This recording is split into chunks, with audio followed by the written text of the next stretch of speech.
Good morning students. बच्चों, आज हम पढ़ेंगे वर्ण विचार। हमने पिछली कक्षा में भी वर्ण विचार पढ़े हैं और उसके अंदर मैंने आपको स्वर के बारे में बताया। एक बार हम उसको दोहराते हैं और उसके बाद हम आज व्यंजन को जानेंगे, व्यंजन के भेद, व्यंजन के उदाहरण समझेंगे। पिछली कक्षा में हमने जाना स्वर के 3 भेद हैं, ह्रस्व, दीर्घ, प्लुत, और स्वरों की संख्या 11 है। स्वरों के निर्धारित चिन्ह होते हैं जो व्यंजनों के साथ जुड़कर उनका स्वरूप बदल देते हैं। इन्हें हम मात्राएं कहते हैं।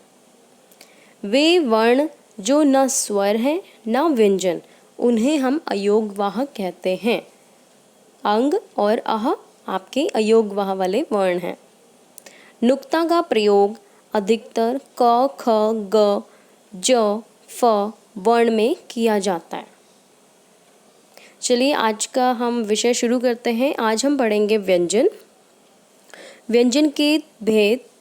व्यंजन के 3 भेद हैं, स्पर्श व्यंजन, अंतस्थ व्यंजन, ऊष्म व्यंजन। अब हम एक एक करके उनको देखते हैं और उदाहरण भी देखते हैं इनके। स्पर्श व्यंजन का अर्थ है छूना। स्पर्श व्यंजन का अर्थ है छूना, अर्थात जिन वर्णों के उच्चारण में हवा किसी न किसी विशेष स्थान को स्पर्श करती है उन्हें हम स्पर्श व्यंजन कहते हैं। जब हम अपने मुख से कोई वर्ण निकालते हैं तो हमारे मुख में जो हवा होती है वो कहीं ना कहीं उसको स्पर्श करती है, यानी टच करती है, उसे हम कहते हैं स्पर्श व्यंजन। चलिए देखते हैं। उदाहरण के लिए आपका क वर्ग। क वर्ग में आपका क, ख, ग, घ, ण, तो ये कंठ है। आप जो ये वाला वर्ग बोलते हैं, क वर्ग के जो वर्ण हैं उनको बोलते हो, तो आपका जो जीभ है क, वो ना ऊपर टच हो रहा है, ना नीचे, ना दाईं तरफ, ना बाईं तरफ, यानी उसमें आपका जो टंग है बीचों बीच है। क, ख, ग, घ, ये ण। आप बोल के देख लीजिए। तो ये आपके कंठ, यहाँ पे हमारे कंठ में आप टच करके बोलिए, आपके कंठ में एक वाइब्रेशन सी बनेगी। च वर्ग। च में आपका तालु, जिसे च, छ, ज, झ, य, तो आपका तालु पे टच हो रहा है। ट वर्ग में आपका मूर्धा पे टच होगा। ट, ठ, ये मतलब जो आपके ऊपर वाले दांत हैं उनकी थोड़ा सा ऊपर वाला जो भाग है उसको मूर्धा कहते हैं। ट, ठ, ड, ढ, अण, तो ये आपका मूर्धा पे स्पर्श हो रहा है। अब आपका त वर्ग, दांत पे टच होगा आपका सीधा, इसलिए इसको दंत स्थान कहते हैं। त, ऊपर वाले दांत टच हो रहे हैं आपके। त, थ, द, ध, न, इसलिए इनको हम दंत स्थान कहते हैं। प वर्ग आपका ओष्ठ स्थान है, क्योंकि जब हम ये वाले वर्ण को बोलते, इस वाले वर्ग के जितने भी वर्ण हैं 5, उनको जब हम बोलते तो हमारे जो ओष्ठ है, ओंठ है, वो आपस में टकराते हैं। जैसे प, फ, ब, भ, म। अगर आपको यह जानना है कि कौन सा वर्ण कौन से स्थान पे आएगा, तो बस आपको ये 5 चीज़ें याद रखनी है और प्रैक्टिस करना है कि ओष्ठ में कौन सा है, दंत स्पर्श कौन सा है, मूर्धा, तालु, कंठ, ये चीज़ें आपको रखनी है याद। और स्पर्श व्यंजन की विशेषता ये है कि इसमें हमारा स्पर्श होता है। स्पर्श यानी टच करना, और नाम से पता चल रहा है टच होना, छूना। ठीक है, तो यहाँ पे आपके 25 वर्ण हैं स्पर्श व्यंजन के। दूसरा है आपका अंतःस्थ व्यंजन। अंतःस्थ व्यंजन इन व्यंजनों के उच्चारण में हवा पूरी तरह से मुख के किसी भाग को स्पर्श नहीं करती और ना ही स्वरों के समान हवा स्वतंत्र निकालती है। अतः ना तो ये स्वरों की तरह उच्चारित किए जाते हैं, ना ही ये स्पर्श की तरह स्पर्श व्यंजनों की तरह उच्चारित किए जाते हैं।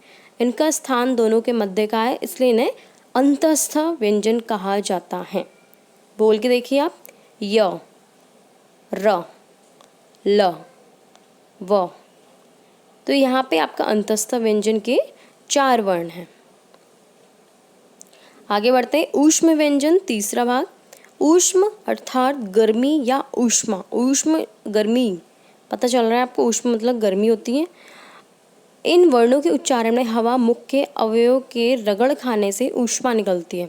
जब आप इसको बोलते हो ना, इन वर्णों को, ये जो 4 वर्ण हैं आपके, तो आपकी जो मुख में ना थोड़ी रगड़ पैदा होती है और फिर थोड़ा सा ऊष्मा गर्मी होती है मुख के अंदर। बोल के देखिए, श, स, स, ह।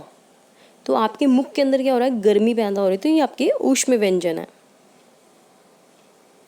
संयुक्त व्यंजन, वो आपके 3 भेद थे व्यंजन के। संयुक्त व्यंजन 2 अलग अलग व्यंजनों के मिलने से जो नया व्यंजन बनता है उसे हम संयुक्त व्यंजन कहते हैं। अब आपको बस सिर्फ याद रखना है ये श, त्र, ज्ञ, श्र, ये 4 आपके वर्ण संयुक्त व्यंजन है।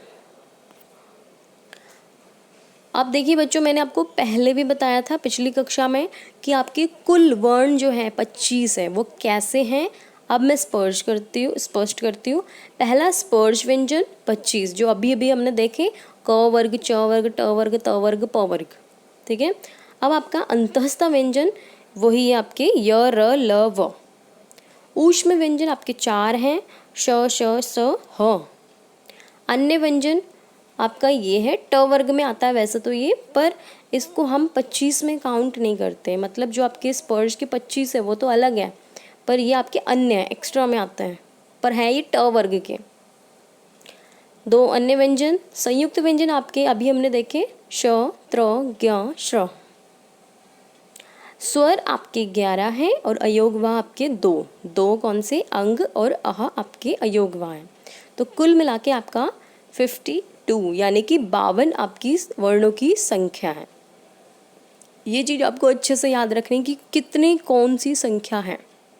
आपके एग्जाम में जरूर आता है कि ऊष्म व्यंजन की वर्णों की संख्या कितनी है, स्वरों की संख्या कितनी है, अयोगवाह कौन से होते हैं, तो ये आपको पता होना चाहिए।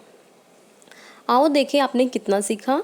एक शब्द में उत्तर दीजिए व्यंजन की कितने भेद हैं। अभी हमने शुरुआत व्यंजन से करी थी, तो व्यंजन के कितने भेद हैं, 3। त वर्ग अर्थात त, थ, द, ध, न का उच्चारण स्थान क्या है। बोल के देखिए, त, थ, द, ध, न कहाँ पे लग रहा है, आपके दांत पे। तो ये स्थान क्या रहेगा आपका, दंत या फिर दांत।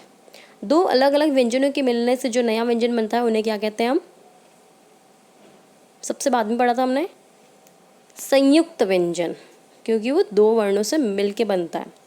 हिंदी वर्णमाला में वर्णों की कुल संख्या है कितनी, 52, वेरी गुड। स्पर्श व्यंजनों की संख्या कितनी है, स्पर्श जो हमारे मुख के अलग अलग स्थान को टच करता है, स्पर्श 5 वर्ग है उसके, और हर रो में आपके 5-5 वर्ण हैं, यानी 25, बिल्कुल सही।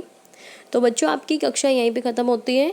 आपका आज का गृह कार्य यही है कि आपको ये वाला जो क्वेश्चन है, पूरा प्रश्न अभ्यास, वो अपनी कॉपी में करना है और इसको याद भी करना है। अगली कक्षा में हम इसी चैप्टर को पढ़ेंगे पर और विस्तार से, और उसमें हम जानेंगे कि अभी तक हमने जितने वर्ण पढ़े उनका क्या यूज़ है, हम वर्ण क्यों पढ़ रहे थे, हम वर्णों के भेद क्यों समझ रहे थे। उसके अंदर हम अगली कक्षा में वर्ण विच्छेद सीखेंगे। तो अगली कक्षा में मिलते हैं वर्ण विच्छेद के साथ। तब तक के लिए धन्यवाद।